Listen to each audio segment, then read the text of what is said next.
దివంగత నేత, ప్రీతమ నేత, మాజీ ముఖ్యమంత్రి శ్రీ వైఎస్ రాజశేఖర రెడ్డి గారి 75వ జన్మదినాన్ని పురస్కరించుకొని రాజాంలో ఉన్న ముఖ్య నేతలు అందరూ కూడా ఇక్కడికి వచ్చి విగ్రహానికి ఈరోజు పూలమాలలు అర్పించడం జరిగింది. ఈ కార్యక్రమం అయిన పిమ్మట మరలా వృద్ధాశ్రమంకి వెళ్ళి కొన్ని సేవా కార్యక్రమాలను కూడా ఈరోజు మేము జరుపుదలుచుతున్నాము. అలానే ఈ సందర్భంగా ఒకటే తెలియజేసుకుంటున్నాను, సంక్షేమం అనగానే మనకి గుర్తొచ్చే మొట్టమొదటి పేరు వైఎస్ రాజశేఖర రెడ్డి గారు. ఆయన ఆ రోజు ఇచ్చిన ఫీజు రీఎంబర్స్మెంట్ వలన ఎంతోమంది డాక్టర్లు, ఇంజనీర్లుగా ఈరోజు సమాజంలో ఉన్నారు.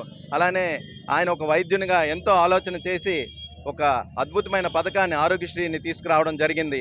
ఈ ఆరోగ్యశ్రీ వలన కొన్ని లక్షలాది మంది పేదలు ఈరోజు ప్రాణదాతలుగా ఉన్నారు. ఆ రాజశేఖర రెడ్డి గారు వీరందరూ కూడాను తెలుసుకోవాల్సిన అవసరం ఎంతైనా ఉంది. ఈ ఆరోగ్యశ్రీ పథకం మన రాష్ట్రంలోనే కాకుండా పక్క రాష్ట్రాల్లో కూడాను ఈరోజు కూడాను కనీసం దాని కదపాలన్న ఆలోచన రాలేదు అని అంటే అది పేద ప్రజలకు ఎంత ఉపయోగకరమో ఈ సందర్భంగా అందరూ ఆలోచించాల్సిన అవసరం ఎంతైనా ఉంది.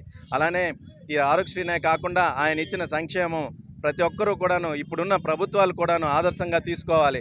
హామీలు, ఎన్నికల్లో ఏమైతే హామీలు ఇచ్చారో అవన్నీ నెరవేర్చాల్సిన బాధ్యత ఈరోజు ఉన్న తెలుగుదేశం ప్రభుత్వానికి ఉంది. అలానే ప్రతి హామీని నెరవేర్చాలని, ఒకవేళ మీరు ఏమైనా నెరవేర్చడంలో వెనకడుగు వేస్తే మా వైఎస్ఆర్ కార్యకర్తలు అందరూ, నాయకులు మీకు 1కి 10 సార్లు చెప్పి గుర్తు తీసుకొచ్చి వాటిని మీ ద్వారా చేయించే పరిస్థితి ఉంటుందని మీరు అందరూ ఈ సందర్భంగా తెలియజేసుకోవాలి. మరిన్ని వీడియోస్ కోసం ఛానల్ ని సబ్స్క్రైబ్ చేయండి, లేటెస్ట్ అప్డేట్స్ కోసం వాట్సాప్ ఛానల్ ని ఫాలో చేయండి అండ్ లింక్ డిస్క్రిప్షన్ లో ఉంది.